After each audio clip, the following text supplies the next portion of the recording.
अस्सलाम वालेकुम नाजरीन। मैं अब्दुल जब्बार सुमरो हाज़िर हूँ आपके programme behind the news with Abdul Jabbar Soomro के साथ। तो शुरू करते हैं आज की खबरें। जैसा कि आपको मालूम हो गया होगा टीवी से कि इमरान खान को बिलाखिर आज ज़मानत मिल ही गई है तोशाखाना केस में। ताहम केस को सिर्फ सस्पेंड किया गया है, सज़ा को मुअत्तल किया गया है और उनको ज़मानत दी गई है। ताहम ये केस अपनी जगह पर कायम रहेगा। नवाज शरीफ इमरान खान ऐसे ही नाअहल रहेंगे और ये सज़ा चलती रहेगी, जिस तरह नवाज शरीफ केस में हुआ था कि उनकी नाअहली बरकरार रही और उनकी सज़ाओं को मुअत्तल करके उन्हें बाहर जाने दिया गया था। बिल्कुल ऐसे ही इमरान खान का था और आज जो लोग शोर मचा रहे थे कि बस इमरान खान रिहा होगा, तो मैंने पहले ही कल आपको बताया था कि रिहाई मुमकिन नहीं है। गिरफ्तारी के बाद एक और केस में, साइफर केस में, इनकी गिरफ्तारी 15 अगस्त को डाल दी गई थी, जिस पर इनको 30 अगस्त तक जुडिशल रिमांड पर जेल में रखना था। उसी केस में ये रिमांड पर हैं, अटक जेल में। एफआईए की टीम कल भी वहाँ पहुँची हुई थी इनसे पूछगछ के लिए। आज भी एफआईए की टीम वहाँ पहुँची है और वो उनकी कस्टडी लेकर उन्हें ले आएंगी या उधर ही उसको अटक जेल में रखकर उनसे पूछगछ करेंगे साइफर के मामले में। तो ये केस अभी चलेगा। इसमें कब ज़मानत होती है, कब क्या होता है, इसमें अभी टाइम लगेगा। लेकिन उसके बाद फिर एक केसों का बड़ा कटा खुल जाएगा। एक बगावत के केस है, हुकूमत को गिराने और अनारकी फैलाने के केस हैं, और अब जो इसके 9 मई के वाक़यात के मुकदमात हैं उनमें मज़ीद 21 दफ़ात शामिल कर दी गई हैं, जिसमें अब इनका बचना मुश्किल है। उनकी 21 दफ़ात में से बहुत सी दफ़ात बड़ी संगीन है, जिनकी सज़ा उम्र कैद या मौत की सज़ा है। तो इस तरह इमरान खान पहले से ज़्यादा बुरी तरह फंस गए और अब वो हाथ पांव मार रहे हैं। बाहर के एक मुल्क के थ्रू, इनकी पीरनी के थ्रू असर रसूख इस्तेमाल करने की दोबारा कोशिश की गई, लेकिन उसे मुस्तरद कर दिया गया है। अभी ये सिलसिला चलता रहेगा बार्गेनिंग का, आगे जाके देखें क्या होता है। लेकिन इमरान खान भी अब अपने मुस्तकबिल से मायूस है कि वो उसका कुछ भी नहीं हो पा रहा, न उसकी कोई लीडरशिप कुछ कर पा रही है। इसके लिए उसकी परेशानी बजा है। दूसरी तरफ एक और अहम खबर, इमरान खान की बयान के तनाजुर में एक और अहम गिरफ्तारी मुतवक्को है। हो सकता है उन्हें 48 घंटे में गिरफ्तार किया जाए। हो सकता है कि मेरा ये प्रोग्राम चल रहा है तो उसे बाकायदा हिरासत में लिया जाए, क्योंकि ये एक आर्मी के कानून के तहत उनकी गिरफ्तारी के लिए बाकायदा जीएसक्यू से रब्ता कर लिया गया है कि उनसे इजाज़त मांगी है एफआईए ने कि इस शख्स को गिरफ्तार करना है, इसकी गिरफ्तारी के लिए हमें इजाज़त दी जाए। लेकिन अभी तक वहाँ से एनओसी नहीं मिला और ये भी मुमकिन है कि उस शख्सियत को एफआईए के हवाले करने के बजाय मिलिट्री पुलिस के हवाले किया जाए और वहाँ उन्हें गिरफ्तार करके अपनी कस्टडी में रखा जाए।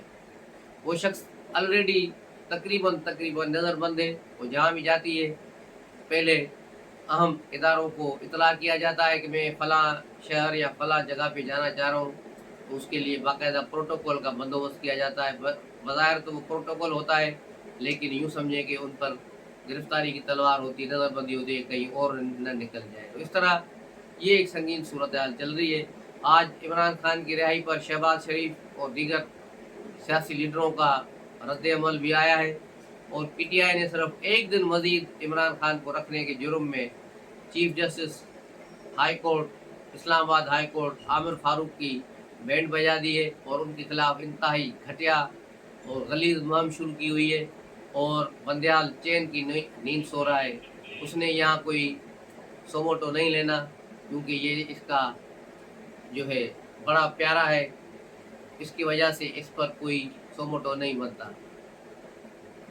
पीटीआई के ऑफिशियल अकाउंट जो है वहाँ से भी इनके खिलाफ शदीद जो है गंद फैलाया जा रहा है, गंदी और गलीज मुहिम चलाई जा रही है, जो देखने का काबिल है। दूसरी तरफ इलेक्शन कमीशन में आज पाकिस्तान पीपल्स पार्टी पेश हुई और अपना मौक़िफ़ वहाँ बयान किया है।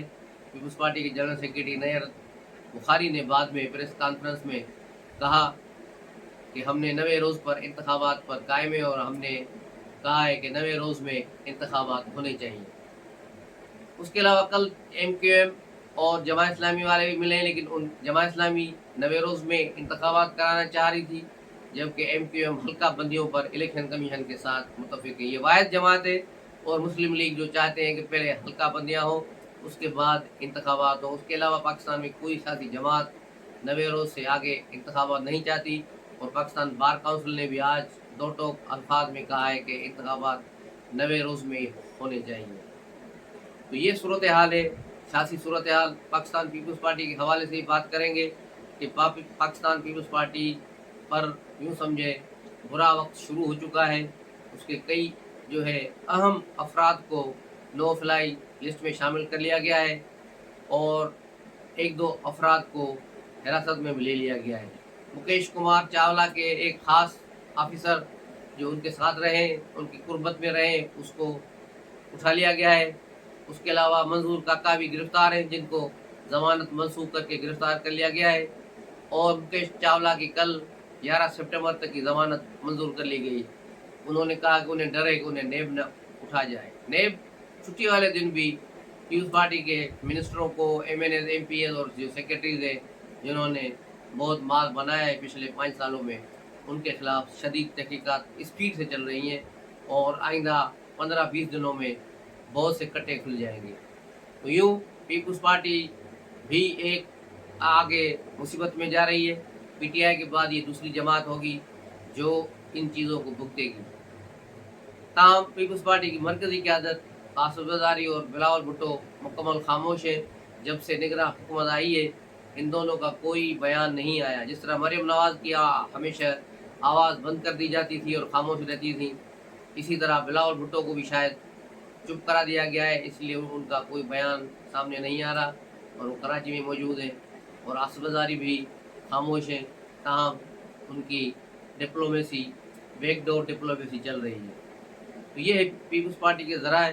تاہم مسلم لیگ نون اس ساری صورتحال میں خوش ہے کہ انہیں گرین سگنل دے دیا گیا ہے، کہ مسلم لیگ نون کے لیے بس بلے بلے ہی ہے اور آل از ویل ہے کہ وہ آئے اور کچھ کریں، لیکن تاہم نواز شریف کے لیے ابھی تک دروازے نہیں کھولے گئے۔ نواز شریف، مریم نواز اور حمزہ شہباز، یہ 3 کردار ایسے ہیں جو اگلے انتخابات کے بعد ان کو کوئی خاص اہم جگہ ملنے کی امید نہیں ہے۔ اگلے وزیر اعظم پھر میاں شہباز شریف ہوں گے، اپنے ساتھیوں کے ساتھ، اپنے پارٹنر جو اس وقت اسمبلی میں جماعتیں ہوں گی ان کے ساتھ مل کر حکومت بنائیں گے۔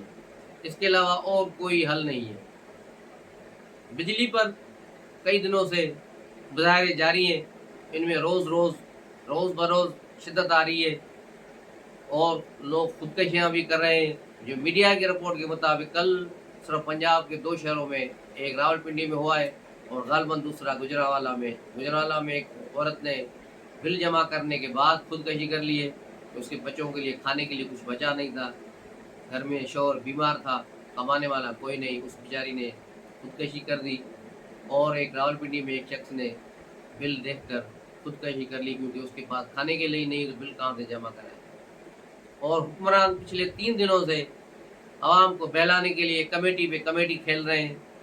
ایک کمیٹی بن رہی ہے، پھر میٹنگ ہو رہی ہے، پھر کابینہ اجلاس، آج بھی کابینہ اجلاس تیسرا دن ہے، لیکن نتیجہ 0/0 ہے، اور نتیجہ نکلنا بھی نہیں، نگراں والے کوئی نتیجہ نہیں نکالیں گے۔ ایک اور بری خبر سرکاری ملازمین کے لیے، جو پینشنر ہے خاص طور پہ ان کے لیے، جو سننے میں آئی ہے، جو بات گشت چل رہی ہے، وہ یہی ہے کہ جس طرح IMF کہا تھا کہ پینشنر کو اب پینشن ختم کی جائے، پینشن نہ دی جائے، تو اب یہ باقاعدہ پینشن ختم کرنے کی طرف جا رہے ہیں۔ جو نئے ملازمین ہوں گے ان کو تو بالکل نہیں ملے گی، اور جو پرانے ہیں شاید ان کو کچھ دیر دلا کر لم سم اماؤنٹ اس پینشن کے سلسلے کو بند کر دیا جائے گا۔ تاہم یہ پینشن صرف سول ملازمین کی ختم ہو رہی ہے، جبکہ آرمی والے ملازمین کی جاری رہے گی۔ ہونا تو یہ چاہیے کہ سب کی ہونی چاہیے، بلکہ کسی بھی چھوٹے ملازموں کی پینشنیں بند کرنے سے بہتر ہے ججوں، جرنیلوں اور بیوروکریٹ جو 22 گریڈ کے ہیں، جو اربوں روپے کی کرپشن میں پہلے ہی ملوث ہوتے ہیں، اور پھر اتنا مال بنانے کے بعد وہ ہر مہینے 8-8 10-10 لاکھ روپے پینشن لے رہے ہیں، ان کی پینشنیں بند ہونی چاہیے۔ ان کی پینشنیں بند کرو تاکہ پاکستان کو बेहतरी की तरफ जाए। बाकी छोटे मुलाजमीन जिनको 20,000 25,000 पेंशन मिल रही है, जिससे उसका पूरा घराना खा रहा है, उसको बंद करके आप आम आदमियों पर ये जुल्म करेंगे।